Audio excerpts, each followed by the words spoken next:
सावरकर जी का योगदान भारत के राष्ट्र को बनाने में महात्मा गांधी से कहीं कम नहीं है। जैसे कि हमारा देश हिंदुत्व होना चाहिए, हिंदूवादी होना चाहिए, जिसको सेक्युलरिज्म के झूठ मूठ का चोला जो पहनाया गया, मैं वो उसके अगेंस्ट में वो भी थे और आज भी हम लोग उसके अगेंस्ट। कहाँ है वो दस्तावेज जिस पे माफीनामे लिखे थे?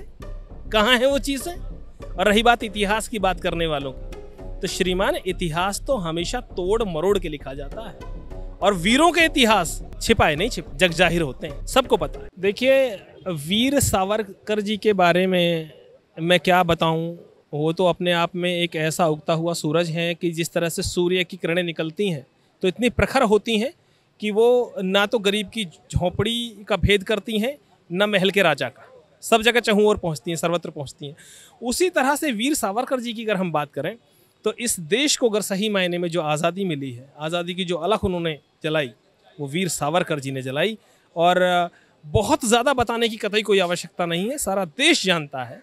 और रही बात कि कुछ मलेच्छ, कुछ छदम 2, 4, 6, 10 लोग आज छिछोरी ओछी राजनीति के चक्कर में कुछ ऐसा कहते हैं, तो निश्चित तौर पे उन्हें परिणाम भुगतने पड़ेंगे। और परिणाम आप देख भी रहे हैं कि अगर वो राजनीति में इस तरह की बातें करते हैं, महान वीर सावरकर जैसा नाम को इस तरह से कुछ भी कहते हैं, तो जनता उनका हिसाब करती है, वो कोई कहीं नहीं।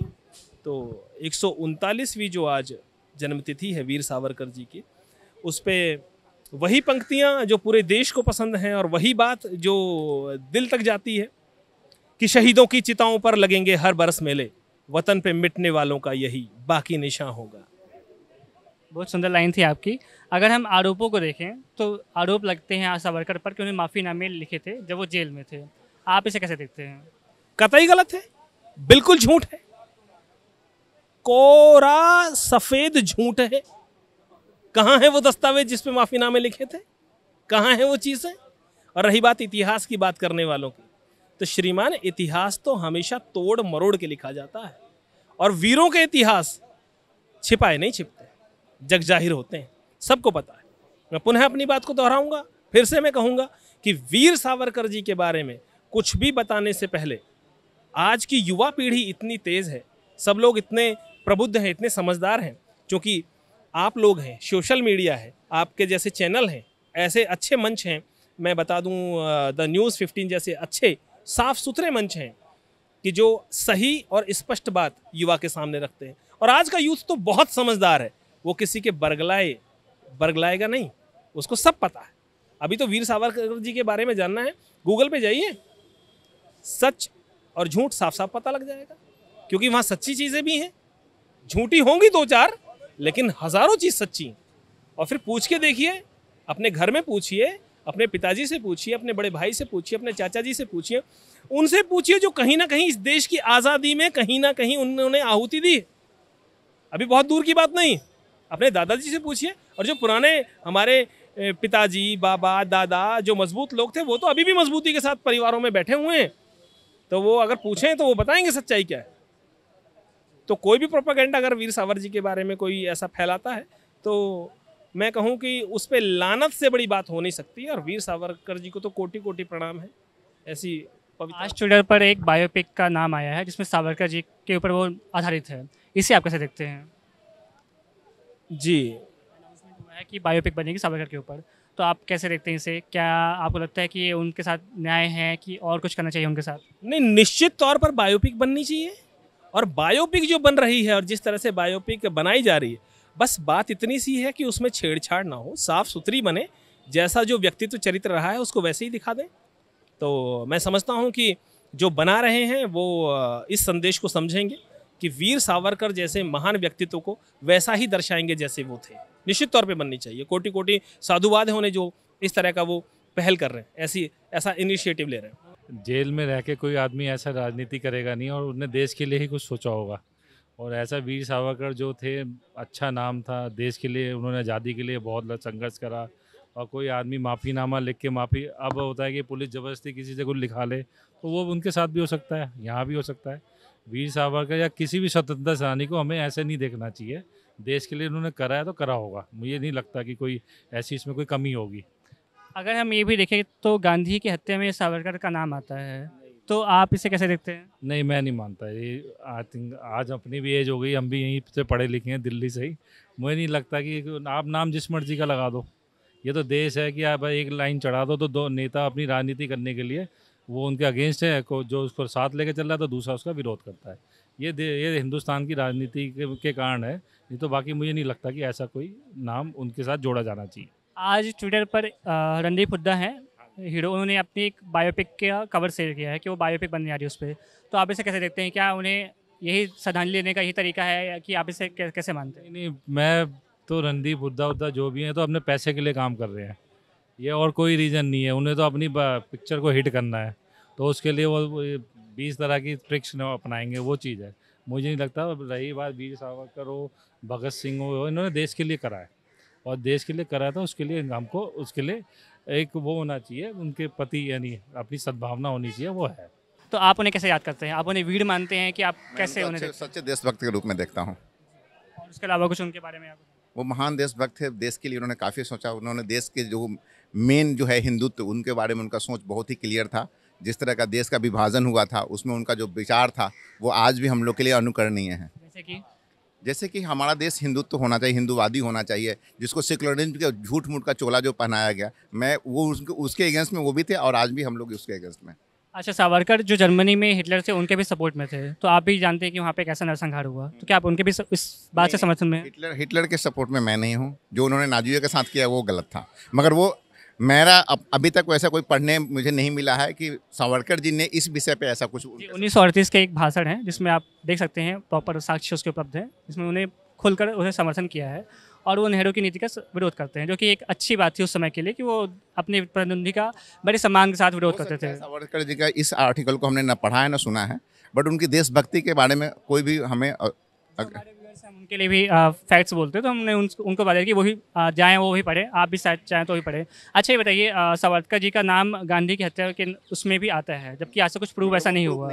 हाँ, तो आप उसे कैसे देखते हैं? नहीं, किसी को भी ऐसे पॉलिटिकली आप किसी को भी फ्रेम कर सकते हैं, डेमोक्रेसी है, किसी का भी नाम ला सकता है, मगर इन्वेस्टिगेशन में जो चीज़ नहीं है उसका नहीं लिया जा सकता, आगे उसको नहीं कैरी फॉरवर्ड किया जा सकता। ये एक थोपा हुआ चीज़ें हैं जो हम उसको फॉलो कर रहे हैं, हमें फॉलो कराया जाता है, ऐसा आज तक कुछ नहीं है। आज बायोपिक का अनाउंसमेंट हुआ है ट्विटर में कि उनकी बायोपिक बनने आ रही है, आप इसे कैसे देखते हैं? अच्छी बात है, हमारे नए जनरेशन के पास उनकी चीज़ें आएंगी, उनको समझने का मौका मिलेगा, उनको जानने का मौका मिलेगा। वीर सावरकर के बारे में जिस तरह की भ्रांतियाँ फैलाई गई है, शायद उससे क्लियरिटी हो जाए। ये राकेश जी, आज सावरकर जी की 139वीं जन्मतिथि है, आप उन्हें कैसे याद करते हैं? आप उन्हें वीर मानते हैं कि आप उन्हें कैसा देखते हैं? नहीं, वो बहुत ही वीर आदमी थे, उन्होंने देश के लिए काफ़ी कुछ काम किया था। उस टाइम जो माहौल था उसमें वो उनके लिए, समाज के लिए जेल में भी गए थे और उन्होंने काफ़ी काम किया था उस टाइम। अगर हम उनके विपक्ष की बात करें तो ये कहा जाता है कि उन्होंने अपने माफ़ीनामे लिखे थे अंग्रेजी हुकूमत के लिए, तो आप इसे कैसे देखते हैं? देखिए, ये तो अंग्रेज तो कुछ भी कह देते हैं कि माफ़ीनामे लिखे नहीं लिखे, बाकी तो उस टाइम के जो लोग हैं या वो जो वहाँ रखे वो जानते होंगे इस चीज़ को। तो अगर ये भी देखें कि गांधी जी की हत्या में भी उनका नाम आता है, तो आप इसे कैसे देखते हैं? नहीं, गांधी जी की हत्या तो उसका कोई हाथ नहीं है कि वीर सावरकर एक देशभक्त आदमी था। उस टाइम उसने देश के लिए काफ़ी कुछ किया था, इसलिए आज उसका नाम वीर सावरकर रखा गया है और उसको एक क्रांतिकारी कहा जाता है, सेनानी कहा जाता है। Veer Savarkar is good man. अब ये जो कहते हैं महात्मा गांधी को मानने, वो तो सभी जानते हैं नथुराम गोडसे ने मारा है, और नथुराम गोडसे किस किस से कहाँ मिला ये तो उस टाइम की सरकार को ही पता है, वही जानते हैं इस बारे में। आज ट्विटर पर उनकी बायोपिक का अनाउंसमेंट हुआ है कि उन पर फिल्म बनने आ रही है, इसे आप कैसे देखते हैं? ये बननी भी चाहिए कि वीर सावरकर एक उस टाइम के स्वतंत्रता सेनानी थे, उन्होंने उस टाइम के माहौल के अंदर जो अच्छे से अच्छे काम किए वो सब जानते, आने चाहिए सामने, निकल के टीवी पर दिखना चाहिए कि भाई क्या किया था उस आदमी ने। लोगों को कोई कुछ कह रहा है, क्रांतिकारी कहता है, कोई उसको आतंकवादी कहता है, कोई कुछ कहता होगा, पर सच्चाई क्या है जो तो फिल्म बनेगी तब मालूम पड़ेगा। आपने सावरकर जी का नाम सुना है? बिल्कुल, हम बचपन से उनको सुनते आए हैं और समझते आए हैं। आज़ादी के आंदोलन 1857 की जब क्रांति हुई तो उस क्रांति में पहला जो योगदान रहा है जिसको हम भुला नहीं सकते अपने जीवन में, वो वीर सावरकर का ही, विनायक दामोदर सावरकर जी का ही नाम मुख्य रूप से लिया जाता है। और जो आज़ादी का आंदोलन शुरुआत में 1857 जिसको कि बाद में सैनिक से जोड़ा गया और चीज़ों से जोड़ा गया जिनको कम आंका गया। वास्तविक रूप से वो जो पहला आंदोलन जिसको हम विद्रोह पहले कहते रहे, वास्तविक रूप से वो जो विनायक दामोदर सावरकर जी के द्वारा जो उसको मान्यता दी गई कि जो पहला आंदोलन था वो 1857 का पहला आंदोलन जिसको अंग्रेजों के खिलाफ लड़ा गया, वो वही उन्हीं की याद दिलाते थे। ये योगदान उन्हीं का है, उन्हीं का। उसके बाद अंग्रेजों से 1905 के आसपास जो उन्होंने खिलाफत करी, और वो फर्गूसन कॉलेज पुणे में पढ़ते थे उस ज़माने में। तो जहाँ तक मुझे पुस्तकों का याद आ रहा है, पुरानी बातों का, हम लोग छोटे थे तो पढ़ा करते थे कि उन्होंने फर्गूसन कॉलेज पुणे में पहला विद्रोह किया और अंग्रेज़ों के खिलाफ जो कपड़े जलाने की, जो होली खेलने की जो प्रथा रखी भगाने के लिए, वो भी मूवमेंट उन्होंने शुरू किया, जिसके फलस्वरूप उनको फर्गूसन कॉलेज से प्रिंसिपल ने निकाल भी दिया गया था। तो बहुत सी यातनाएं उन्होंने प्रारंभिक अवस्था से देखी और बाद में उनको चिरकाल तक आगे आने वाले समय तक उनको काफ़ी यातनाएं झेलनी पड़ी। तो कहीं ना कहीं हमारे पुराने इतिहासकारों ने उनको कम आंक के उनको हमसे अलग रखा। लेकिन मेरे ख्याल से जहाँ तक हमारी स्मृतियाँ हैं, तो विनायक दामोदर सावरकर जी का जो स्थान है भारत के स्वतंत्रता संग्राम में, वो सर्वोच्च है। और बस यही कहना चाहूँगा कि उनकी आज देश मेरे ख्याल से 139वीं जयंती अगर मना रहा है, तो हम सब के लिए गौरव का विषय है। और भारत में तो आज राष्ट्रवाद की सरकार है, हम सब राष्ट्रभक्त हैं, तो क्यों ना हम ये अच्छे से उनका जन्म दिवस मनाएं और ऐसे सपूतों को जो भारत माँ के असली वास्तविक लाल हैं, उनको हम शत प्रणाम करते हुए उनका वंदन करें, उनका अभिनंदन करें। सर, आपने इतनी सारी बातें कही, कुछ अब विपक्षियों की बात करते हैं जो उन पर आरोप लगाते हैं कि जब वो जेल में थे तो उन्हें सरकार के समक्ष में पत्र लिखे थे। इससे आप कैसे देखते हैं? देखिए, ऐसा है कि कांग्रेस पार्टी का जो उदय हुआ, वो अंग्रेज शासक था एक एओ ह्यूम, यहाँ पे सरकारी अफसर भी था, वो इटावा के निकट कहीं उसकी टुकड़ी का लीड कर रहा था। तो वास्तविक रूप से कांग्रेस पार्टी को अगर देखें तो वो उसके खिलाफ हमेशा सावरकर के जी के रहे हैं। कारण क्या कि वो विचारधारा की लड़ाई रही है और प्रखर समाज सुधारक कह लीजिए आप, समाजवादी तरीके से अंग्रेज़ों का विरोध करने में जो सबसे प्रबल योगदान रहा है वो सावरकर जी का ही रहा है। सावरकर जी के नाम से चिढ़ने का जो कांग्रेस की परंपरा रही है, वो कहीं ना कहीं उनको कम करने की और उनके गांधी और नेहरू जैसे लोगों के सामने कम दिखाने की उनकी ऐसी चाल रही है, जो कि इस समय तक आते आते, इस जहां हम इस समय आज आप हमारा वार्तालाप कर रहे हैं, तो इस समय तक आते आते अब संभव नहीं है कि जो प्रखर राष्ट्रवादी लोग रहे हैं उनको हम भुला सकें और उनको याद न कर सकें। सावरकर जी का योगदान भारत के राष्ट्र को बनाने में महात्मा गांधी से कहीं कम नहीं है। अगर हम हिंदुत्व की बात करें तो नींव एक तरह से सावरकर जी ने रखी, ये सब मानते हैं। अब अगर हम उनके ही विचारों को देखें तो वो गौ मांस को खाने में समर्थन दिखाते हैं। इससे आप कैसे देखते हैं? क्या जो एक वीर हैं उनकी आप बुराइयों के साथ भी उन्हें समर्थन देते हैं, या आप इस बात से सहमत हैं असहमत हैं? आप क्या देखते हैं?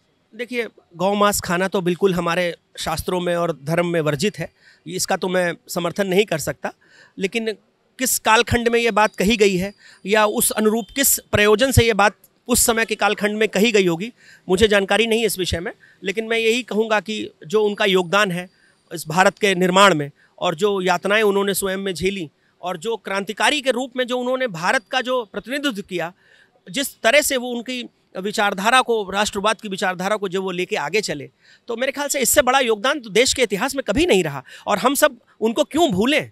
महान क्रांतिकारियों का तो जीवन वैसे ही अपना धन्य है। तो हम सब आज नई पीढ़ी के रूप में उनका गुणगान करें, यशगान करें, उनका कीर्तिगान करें, और भारत की जो परंपराएं रही हैं उसी के अनुरूप हम सब युवा पीढ़ी को ऐसा संदेश मिलना चाहिए।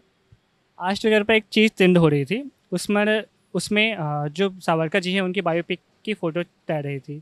आप इसे कैसे देखते हैं? क्या उन पर बायो बननी चाहिए और क्या कर सकते हैं उनके लिए हम?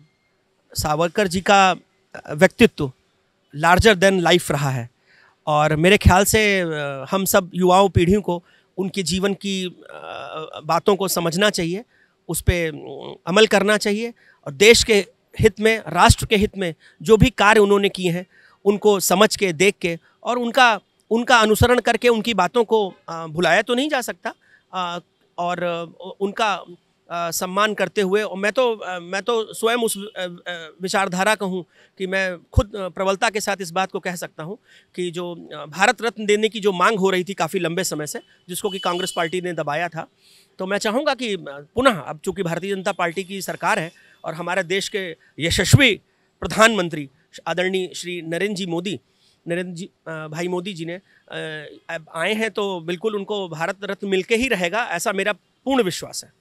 आपने भारत रत्न की बात की। कुछ दिनों पहले एक किताब के विमोचन में हमारे रक्षा मंत्री गए थे। उन्होंने बताया जो माफ़ीनामे लिखे गए थे सावरकर जी की तरफ से, वो गांधी जी के कहने पे लिखे थे। इस बात से आप कितना सहमत हैं? दबाव में जब व्यक्ति अंग्रेजों के यातनाएं झेल रहा था, तो आप भी समझ सकते हैं कि दबाव में एक जेल में एक कैदी के रूप में आपसे कुछ भी कराया जा सकता है। तो ये उस कालखंड की बात है। अब उनको इस बात को उधेड़ने में कोई बहुत दिलचस्पी तो नहीं है हम सबकी, लेकिन उनका जो योगदान है भारत देश के इतिहास में, जो भारत राष्ट्र को बनाने में, जो भारत राष्ट्र ऐसे ही नहीं बन गया, वो हमारे इन महान क्रांतिकारियों की वजह से ही बना है, जिसमें विनायक दामोदर सावरकर जी का नाम प्रमुखता से है।